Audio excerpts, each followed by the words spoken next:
got trust issue. You shut down like this all the time. What are you so upset about? But what if I try this and I still want to go back to London?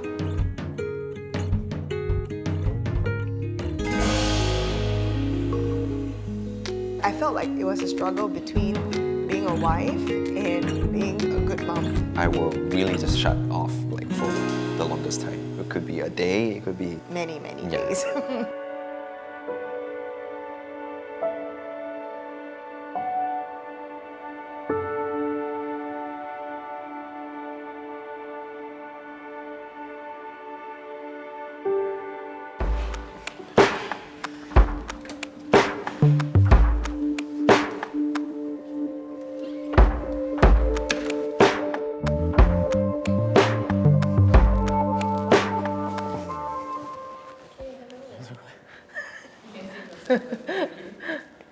Okay, hi, I'm Joseph. I'm a stay-at-home dad. What else do you want to know? You're my husband. Husband to my wife, definitely. And a Yes. father of 2 and another one. Baking. Baking. I'm Brenda, wife to Joseph, mother to 2 kids plus 1, baking. Yeah, I work in the government. Before we get into that, we're gonna get you to watch something. Oh.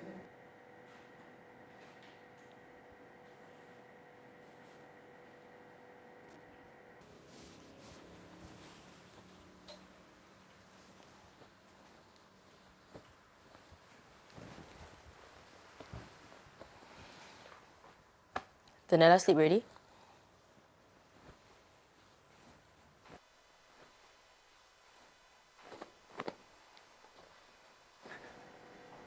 Daniela, sleep already? Yeah.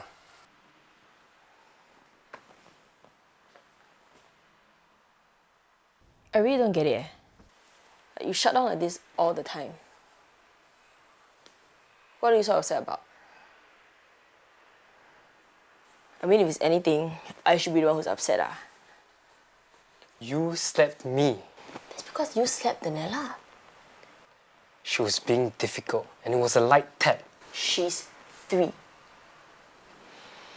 You slapped me. That's because you slapped her. She's a child. She doesn't know anything. And I've said it so many times before. You don't have to hit the kids to make a point. It's abuse. Abuse? Have you seen what's abuse? You just don't get it lah. It's one thing to hit the kids. It's another thing to discipline them. I love the kids just as much as you do. Is this really the kind of love that you want to show her? Anyway, whatever.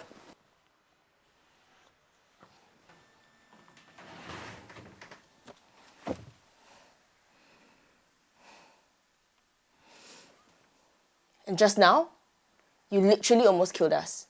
What do you mean? You were speeding like crazy with your mom and my kids at the back. That's because you slapped me in front of everyone else. In the end, I stopped, right? Only because your mother told you to.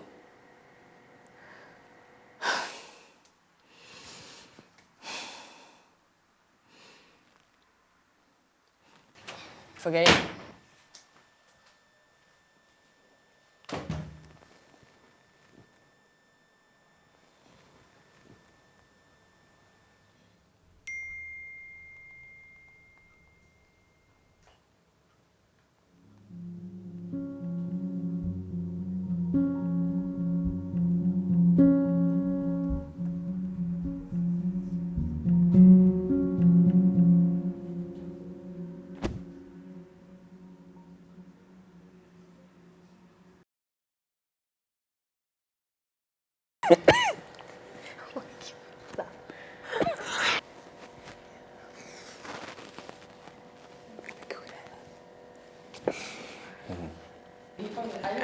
I'm okay. I'm really okay, yeah. That day we went out for breakfast and then she misbehaved. And then, I mean, I swallowed all that up, but I lost it when at the lift to the car park, she started to like get very unreasonable, yell at me and then yell at my mom. And then I was so angry. I slapped her, but not very hard. It's not like, it's just, but to my wife, it's like, you know. So she did, you know, slap me after that. And I was like, wow, my goodness, like, do I deserve a slap just because, you know, I disciplined my misbehaved daughter? Yeah. And then I cannot swallow my pride. So we walked to the car and I reversed the car real fast. And then I drive real fast in the car park as well. And thank God, no one get hurt, no one get injured, and I came to my senses. Yeah, we all reached home safely, but I shut down for quite a long time, half a day I would say. Yeah. In a way, it's like really shocking to see that in like, but someone else is saying it, you know? Like, it just made me feel like it's not that one time, you know? Like, actually, when I said those words, the weight of what I felt in that moment was like, actually all the times that he has like lost his temper at the child. And I think that was like a very difficult issue I had to grapple with, like in my marriage to him, because it's like I did not expect, because for him, before marriage, he was always the one, I love kids, you know, I'm good with them. And he was really good with them. I've seen it with my own eyes. We were married and then we had our own child, and I saw this side of him that was really unexpected, where there's a lot of anger when it comes to like the child crying or having a tantrum. It was like huge disappointment because it was really not what I expected. It's tough lah, because then I realized I had to accept this part of him if I am to like continue in the marriage, right, with him. That's the whole uncontested divorce part, because I was really like, is it okay for me as a mom to be like, oh yeah, you know, your dad is like that? Because I still love him, right? It's not like I want things to be difficult. Uncontested means like we agree everything beforehand and we just go to the court and be like, look, you know, I have custody, you have, like, so it's all decided between the spouses, and then you go to court and be like, this is an amicable divorce lah. We don't want to fight it out, we don't want to argue it out in front of other people. But the reason why I asked for it was because I was really concerned that like the kids would be hurt, like moving forward. And it's been long enough that like I felt like it was a struggle between being a wife and being a good mom. Yeah, because he's the primary caregiver as well as a stay-home dad. And I know it's been tough for him. Our kids actually go to childcare, so he does have time. But the problem is when the temper flares, right, and he gets, like, he hits them in anger, like, my concern is always like, okay, how am I going to protect them, you know? Because, I mean, it's not just the emotional impact, but also the physical. So I was really concerned about that. And I'm like, discipline is different from anger. Like, they don't need to. In fact, they shouldn't go together. I still firmly believe that. So I don't think we can continue in this marriage in a way that would be healthy for the kids as well. So that was where I was coming from. I was really like, I really don't know if he's getting the message that this is like super, super serious for me. And so I brought it up. Yeah. Actually, I don't know what does that mean. I had to Google literally, like, what is uncontested? Then after that, I was like, oh no. Like, no, I mean, divorce is definitely not an option. Just because, you know, we have some difficulties, some differences, then we just call it quits. You know, I'm sure there is always a way to work things out. So I refused. I refused, and I confront her. I mean, like, why, you know, like, I mean, I'm not okay with that. Most parents, you know, get triggered, you know, when the kids cry. They bring back all your childhood trauma, because I was not allowed to cry. So when my kids cry, I want them to, you know, calm down as quickly as possible, and then we can talk things out. But, you know, kids are kids, you know, they won't just calm down because you want them to calm down. Yeah, so to me, it's like, that is my approach. that's the example I grew up with, spanking or discipline, right? So it's like the best I can, process at that moment, especially when you are so angry, you lost your logical thinking sometimes. You just want to control the situation. You just want them to calm down. Because I feel inadequate and even sometimes feel a bit like a failure because I cannot contain the situation. So this is my struggle as a dad. So for me, like I remembered being parented in a very Asian way, very similar. You cry, you get wet, you get scolded, you get shamed, and I just remembered feeling like, wow, something is not right. Like because crying itself, like I'm not crying to make you unhappy, but I'm just crying because I'm sad. It's just something that I'm feeling.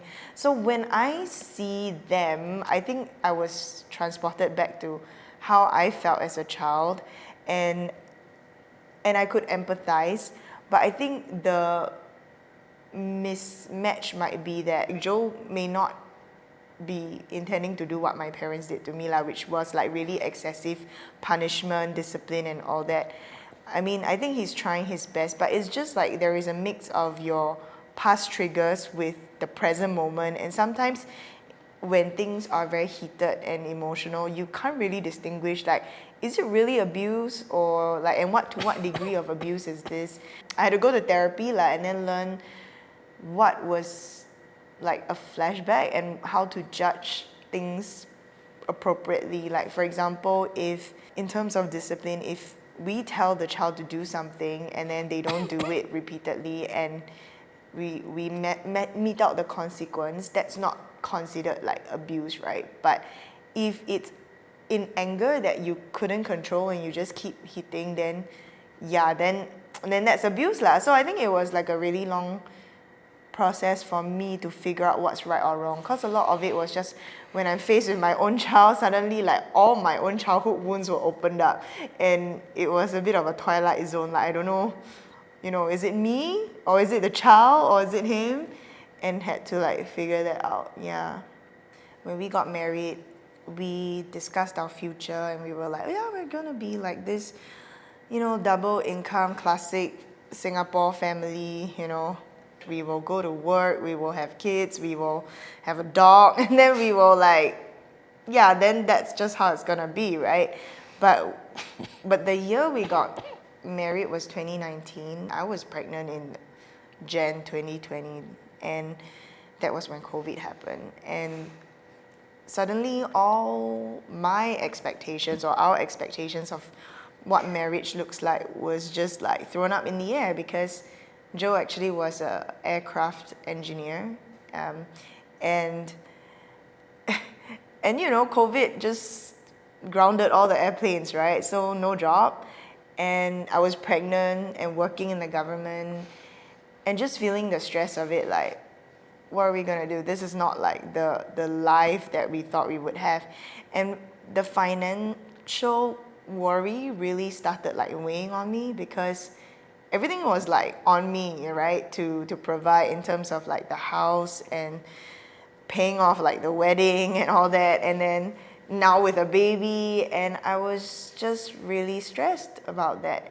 Everyone I knew, their husbands worked, and so like that was also a source of a lot of our fights, like before the kids came, where he felt like really, really useless because he wasn't able to provide, and I was like stressed. I was not even a PR then.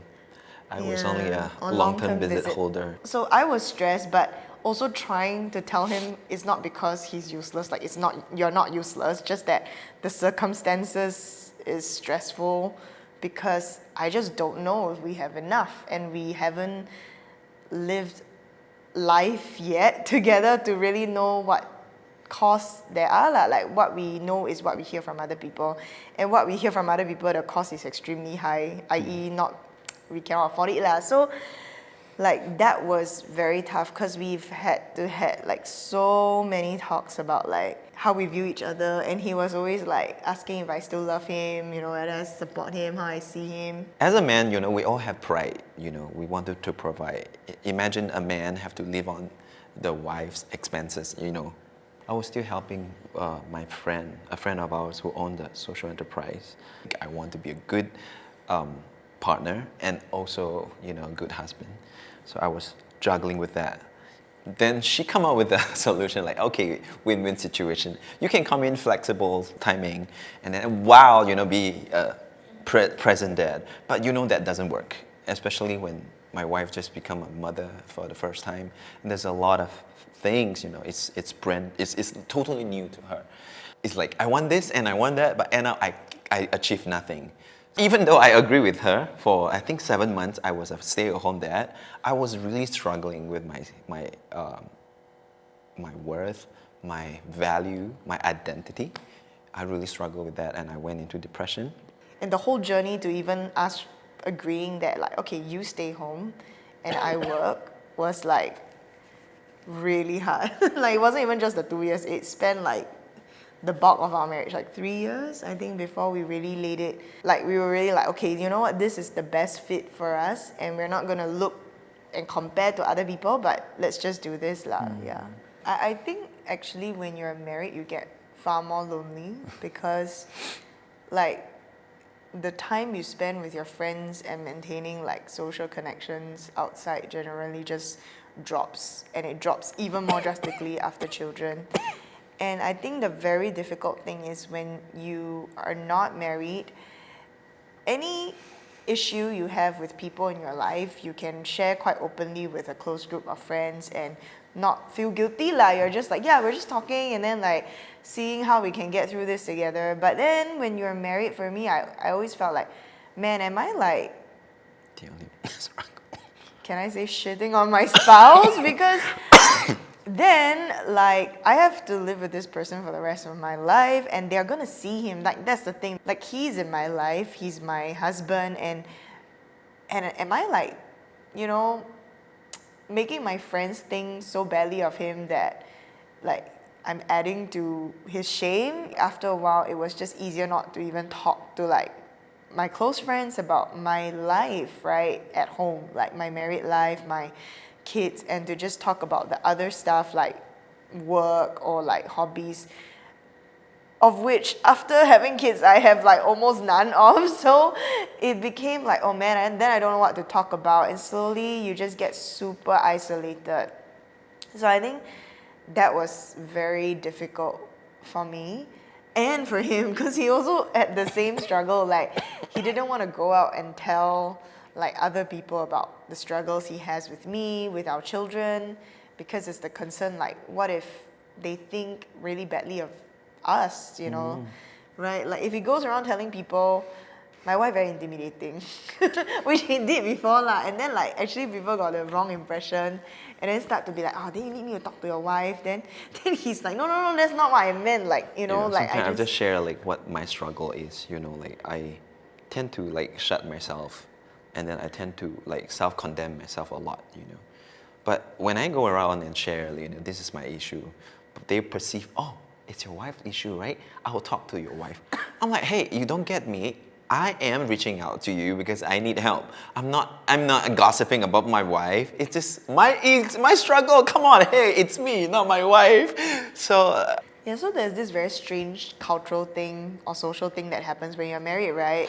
Suddenly, you know, people don't see you as you anymore. They see you as married to this person, and suddenly like they don't really listen very much. Like when you say, hey, actually it's my issue, and they'll be like, no lah, it's your husband now, you should divorce him, you should like, why he do this or that. And I was like, that was not my intention when I shared, you know, like our fights. All I need is just a very objective friend voice to be like, Brenda, you know, like in this situation you have overreacted and maybe you could have done it like better. I think we both became very depressed because we couldn't find good close community that gave like input that could help us in our marriage, that could actually help us resolve our conflict, you know, like work better together. But a lot of it was actually more polarizing. we really have improved. I mean, I'm not the best communicator. I mean, just today, this morning, we fought.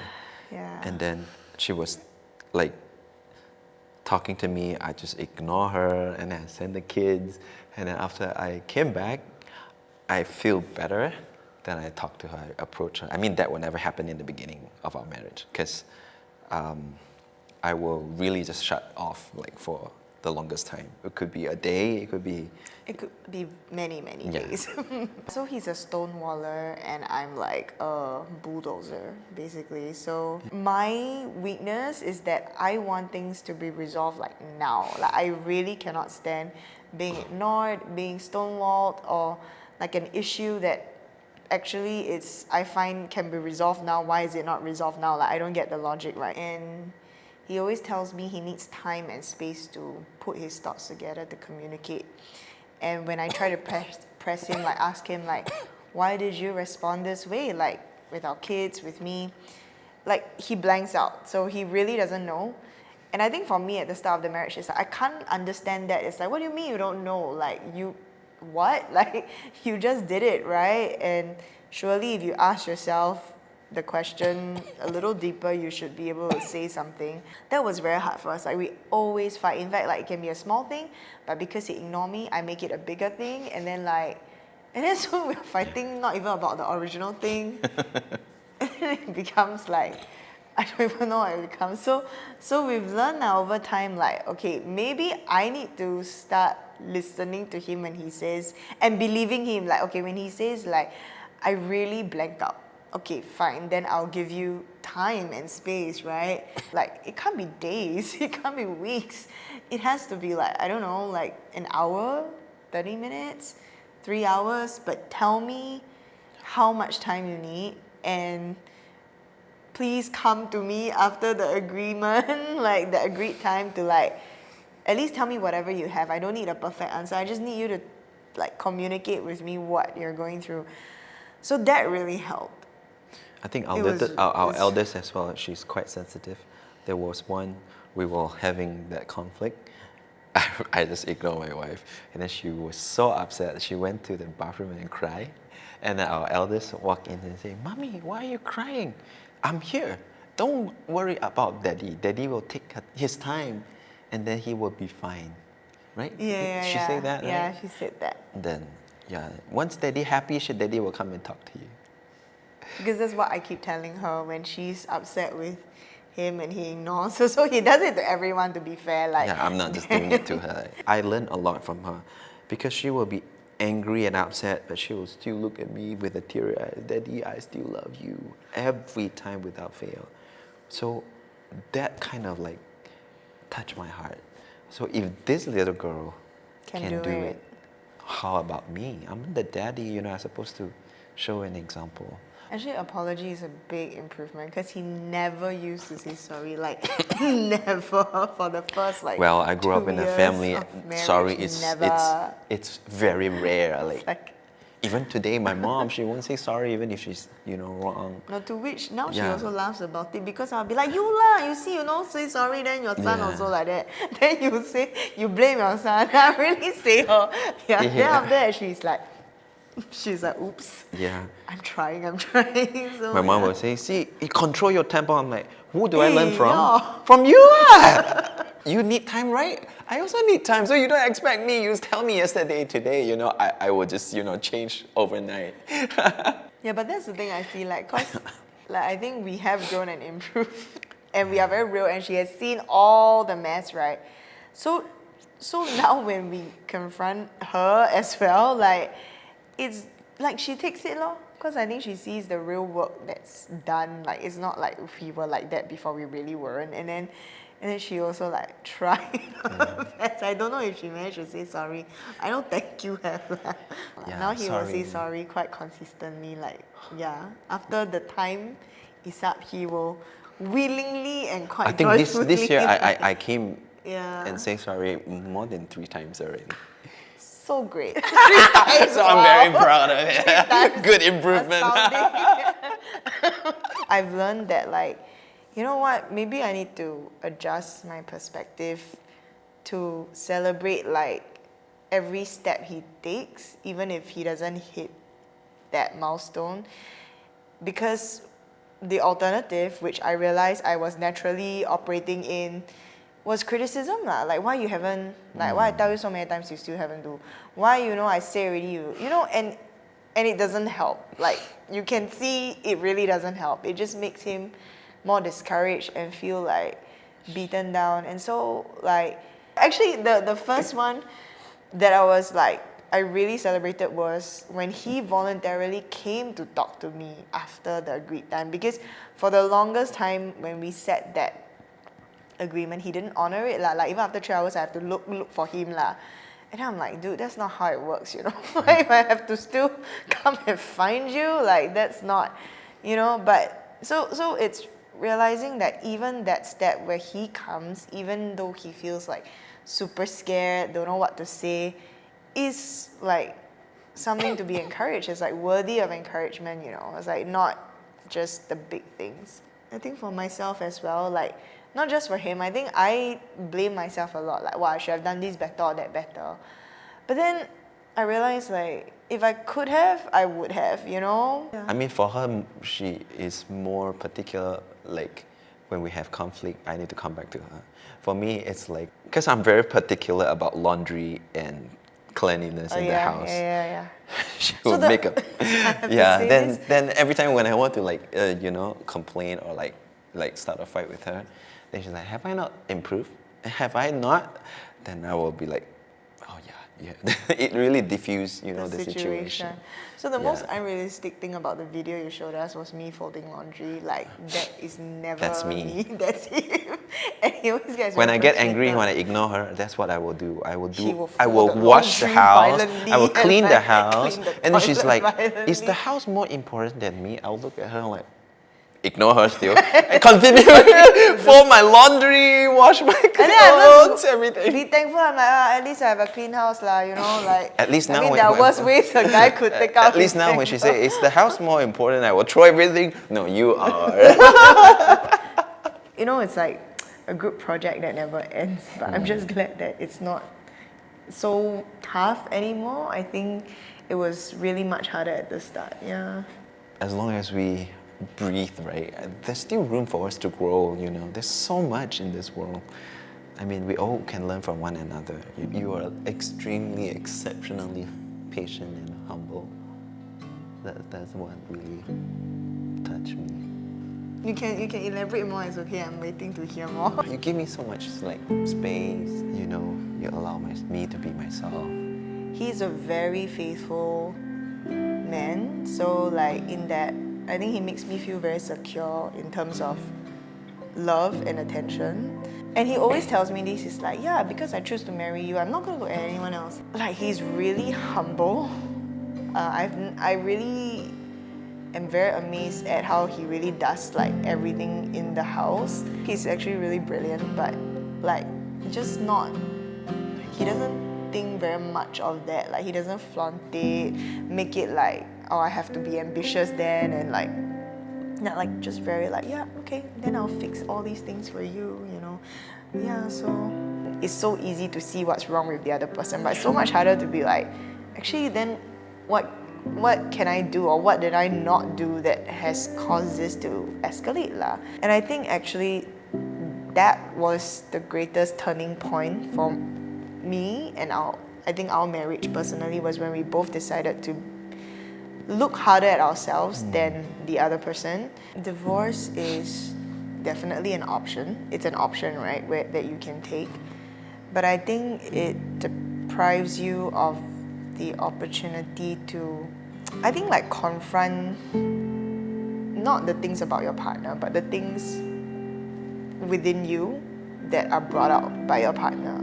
And I think actually it is very valuable to take a good hard look at like why you fight and the confrontations that happen, because it says just as much about you as it does the other person. Yeah, so if we really have that courage, it's not gonna be comfortable, definitely. Because you're gonna confront, you're gonna see the ugly side of you. Are you gonna willing to accept that? Like every time when I fight with my wife, I mean, of course, there's a voice that say, oh yeah, just you know, ignore her, or you know, she's like demeaning, looking down on you. But there's also a voice that says, maybe what she say is it's you know it's true about you. I mean, I have to say that, like, I think there are some marriages that can become very unhealthy, where there's like really domestic violence or Yeah. abuse and infidelity and all that stuff. And if it's there, like I have to in a way disagree a little bit. I think sometimes divorce may be the only way because it gets so broken. But I think for majority of marriages and how it's all those little things that add up. And I would say it's the constant choice of choosing to blame the other person rather than like look at yourself and what you can do to to rectify or to improve. Yeah. Because you see, it's so easy for us to say, yes, I do. But it takes a commitment. You know, commitment means what? You need to invest. You need to work on yourself. One more thing is also like, I think get the help that you need. Like, Yep. Even when she used to struggle depression, she was like asking me for like emotional support. For me, I'm like, I really Blank. can't. Like, I don't know Blank. how. It's like, okay. For example, like you have no idea about aircraft. Then I just throw you to the aircraft and fix it. So that is like my situation. Like, I am trying, but it's not helping at all. like what I realized is when I couldn't get the emotional support I needed from my spouse, and I think sometimes we all have this very mistaken notion your spouse is supposed to fulfill like all your needs, right? We have to accept that that's never gonna happen lah, okay? There's no one person that can do that. So then go give yourself the permission to be like, okay, he cannot, then let's, find other ways. Like I sought therapy, and I think for him, he found a community of like stay-home dads that he goes to where they can safely share about, their own internal struggles. And I think that's a reality of marriage, that it cannot just be about you and your wife also, like, or you and your husband. You need to have like outside, I think, perspective, as hard as it is to get nowadays because of, how society generally responds to married couples, but still have to find yeah. We only have one life to live, right? So we want to make it right. So that's why love is worth fighting for me. Yeah, and love specifically in marriage, because like I feel like marriage gives you the opportunity to perfect how you love, because it's only with one person, and you realize even with one person, it's like really hard to love well. The fulfillment, the satisfaction is just really profound. I don't know how to like go beyond that. Yeah. Big hug. Please hug.